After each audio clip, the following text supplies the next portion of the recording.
బద్ధకాన్ని వదిలి జీవితాన్ని మార్చుకోండి. Stoic secrets. బద్ధకం అనేది చాలా మందిని వెంటాడే సమస్య. ఇది మన లక్ష్యాలను చేరుకోకుండా అడ్డుపడుతుంది. కానీ స్టాయిక్ తత్వశాస్త్రం బద్ధకాన్ని జయించడానికి మనకు కొన్ని అద్భుతమైన సూత్రాలను అందిస్తుంది. స్టాయిక్స్ ఏం చెబుతున్నారు?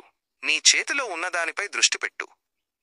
మనకున్న వాటికి కృతజ్ఞతలు తెలుపుకోవడం, భవిష్యత్తు గురించి అనవసరంగా ఆందోళన చెందకపోవడం వల్ల మనం ప్రస్తుతానికి పూర్తిగా అంకితం చేసుకోవచ్చు. నీ నియంత్రణలో ఉన్నదానిపైనే దృష్టి పెట్టు. మనం మార్చలేని పరిస్థితుల గురించి చింతించడం వల్ల మన శక్తి వృధా అవుతుంది. మనం మార్చగలిగే వాటిపై దృష్టి పెట్టి చర్యలు తీసుకోవడం మంచిది. కర్తవ్యాన్ని గుర్తుంచుకో. మన జీవితంలో మనం చేయాల్సిన కొన్ని కర్తవ్యాలు ఉంటాయి. వాటిని గుర్తుంచుకొని వాటిని నిర్వర్తించడం వల్ల మనం మరింత ఉత్పాదకంగా ఉంటాము. అంతర్గత శాంతిని పెంచుకో. బాహ్య ప్రపంచంపై మనకున్న ఆధారాన్ని తగ్గించుకోవడం ద్వారా మనం అంతర్గత శాంతిని పెంచుకోవచ్చు. వివేకంతో నిర్ణయాలు తీసుకో. ప్రతి పని చేయడానికి ముందు అది నిజంగా ముఖ్యమైనదో కాదో ఆలోచించడం మంచిది. అనవసరమైన పనులను వదిలేయడం వల్ల మనకు ఎక్కువ సమయం లభిస్తుంది. బద్ధకాన్ని ఎలా జయించాలి? చిన్న లక్ష్యాలను నిర్దేశించుకో. పెద్ద లక్ష్యాలు భారంగా అనిపించవచ్చు. కాబట్టి చిన్న చిన్న లక్ష్యాలను నిర్దేశించుకోవడం మంచిది. ఒక రొటీన్ను ఫాలో అవ్వండి. రోజు ఒకే సమయంలో ఒకే పని చేయడం వల్ల మన శరీరం ఆ పనికి అలవాటు పడుతుంది. ప్రతిఫలాలను అనుభవించండి. ఒక పని పూర్తి చేసిన తరువాత మీరే మీకు బహుమతి ఇవ్వండి. ఇతరులతో కలిసి పని చేయండి.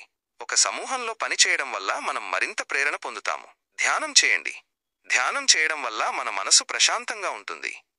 బద్ధకాన్ని జయించడం కష్టమే అయినా అసాధ్యం కాదు. స్టాయిక్ తత్వశాస్త్రం మనకు అందించే సూత్రాలను పాటిస్తే మనం మరింత ఉత్పాదకంగా మరియు సంతోషంగా ఉండగలము.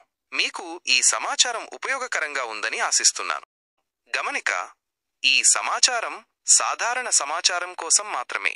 మీరు ఏదైనా తీవ్రమైన సమస్యలను ఎదుర్కొంటున్నట్లయితే దయచేసి ఒక నిపుణుడిని సంప్రదించండి. మీరు ఇంకేమైనా తెలుసుకోవాలనుకుంటే నన్ను అడగండి. ఈ వీడియో నచ్చితే లైక్ చేయండి. మా ఛానల్ను సబ్స్క్రైబ్ చేసి బెల్ బటన్ నొక్కండి. మా తరువాతి వీడియోస్ని మిస్ అవ్వకండి. ఈ వీడియో మీకు ఉపయోగకరంగా ఉందా? అయితే లైక్ చేయండి. మా ఛానల్ను సబ్స్క్రైబ్ చేయడం మర్చిపోవద్దు. మీరు ఈ వీడియో గురించి ఏమనుకుంటున్నారు? కామెంట్లో తెలియచేయండి. మా ఛానల్ను సబ్స్క్రైబ్ చేసిన వారికి మా ప్రత్యేక ధన్యవాదాలు. మా ఛానల్ ఫ్యామిలీలో చేరండి.